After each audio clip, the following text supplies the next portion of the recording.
మాకోటి social composition కూడా కలిసి వచ్చేటట్టుగా కూడా చేయొచ్చు. ఒకరి మహిళను తీసుకోవటము లేకపోతే ఇట్లాంటివి కూడా చేయొచ్చు.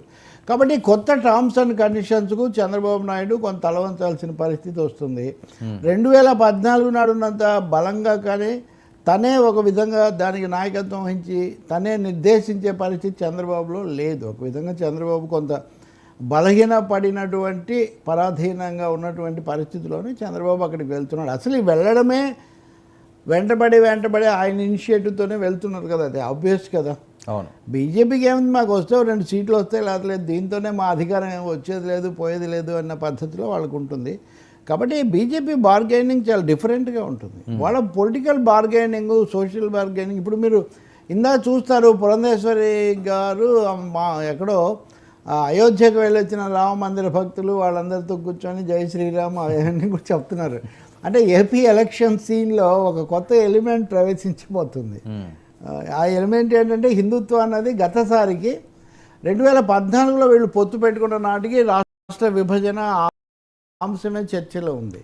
కానీ ఇప్పటికి వచ్చేసరికి 10 ఏళ్ళు వీళ్ళు ఉన్న తర్వాత జాతీయ రాజకీయాలు, మోడీ గొప్పతనం, అయోధ్య రామ మందిరం, ఈ అంశాలు కూడా అజెండాలోకి చాలా కీలకంగా రాబోతున్నాయి. వీటన్నిటికీ సూట్ అయ్యే వ్యక్తి ఎవరున్నాడంటే పవన్ కళ్యాణ్. ఇంకా చంద్రబాబు నాయుడు లాంటి శషభిషలు ఆయనకి ఏముండవు.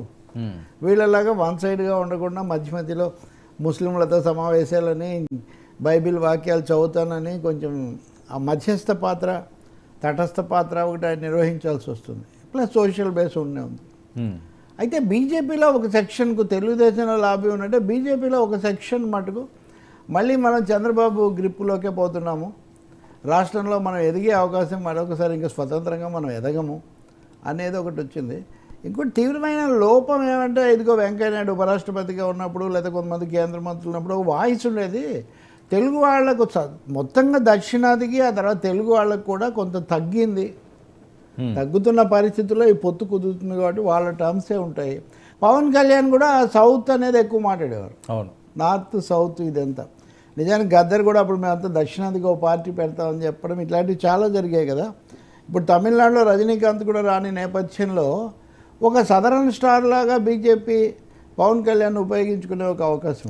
ఆయనకున్న గ్లామర్, ఆయనకు తోడు మెగాస్టార్ సోదరుడు, చాలా RRR సినిమాకి అందరూ వాళ్ళకి సంబంధించిన ఆయన కదా, ఈయన యాక్ట్ చేసినా చేయకపోయినా మెగా కాంపౌండ్ కాబట్టి పవన్ కళ్యాణ్ ఒక స్టార్ అట్రాక్షన్గా బీజేపీ తన ప్రచారానికి ఉపయోగించుకునే అవకాశం చాలా ఎక్కువ ఉంటుంది. సో మెలికి పెట్టే ఛాన్స్ ఉంటుంది, తప్పకుండా మెలిక పెడతారు వాళ్ళు. అంటే పూర్తిగా ఇప్పుడు మీరు ఇంత వెంటబడి మా దగ్గరకు వచ్చి పొత్తు కుదుర్చుకొని పూర్తిగా మీరు చెప్పినట్టే మేము నడుచుకోవడం ఏంటి, మీరు కూడా కొంత అకామిడేట్ చేయండి మమ్మల్ని అని వాళ్ళు తప్పకుండా అడుగుతారు. పవన్ కళ్యాణ్ కూడా అడుగుతారు. అప్పుడు ఆయన ఏమి అంత అమాయకంగా లేకపోతే ఉండరు కదా, ఏమి నిష్కామ కర్మగా అంత బాబుమయం అని. కాబట్టి మా సంగతి కూడా చూడు, మా పార్టీ కూడా అని చెప్తారు ఆయన. సో అటువంటివి వస్తాయి. నిన్న కూడా నేను చెప్పా కదా, ఇప్పుడు సీఎం పవన్ సీఎం అని స్లోగన్స్ ఇస్తారు. వాళ్ళకి ఏదో ఒకటి చెప్పాలి కదా, ముఖ్య పాత్రలో ఉంటారు ఇదంతా. అంటే వీళ్ళకు సమన్వయ కమిటీ వేసి దానికి ఒక చైర్మన్, వైస్ చైర్మన్ లాగా పెట్టడమో ఇట్లాంటివి ఏవో జరుగుతాయి. ఇంతకుముందు అంత ఏకపక్షంగా ఉండదు. గతసారి చూడండి 2014లో పవన్ కళ్యాణ్ అసలు ఎన్నికల్లో పోటీ చేయలేదు. ఆయన రాజకీయాల్లో కొంచెం దూరంగానే ఉన్నారు. చివరి 2 ఏళ్లలో యాక్టివ్ అయ్యారు, 3 ఏళ్లలో. సో ఇప్పుడు అలా కాదు కదా, ముందు నుంచి పొలిటికల్ ఇదిగా ఉంటుంది. అప్పుడు బీజేపీ సగం రోజులు ఉంది, సగం రోజులు లేదు. కాబట్టి మొత్తం మీద అది చంద్రబాబు సెంట్రిక్గా నడిచింది 2014-19 అలయన్స్. కానీ ఇప్పుడు కుదిరేటటువంటి అలయన్స్ మాత్రం ఇది పూర్తిగా 3 పార్టీలు వాటి భాగస్వామ్యాలు. మోదీ అప్పటికి ప్రధాని కాదు కుదిరినప్పటికీ, కానీ మోదీ తర్వాత మోస్ట్ పవర్ఫుల్ ప్రైమ్ మినిస్టర్గా దేశాన్ని చేసే 1000 ఏళ్ల దీంట్లో ఉన్నాడు.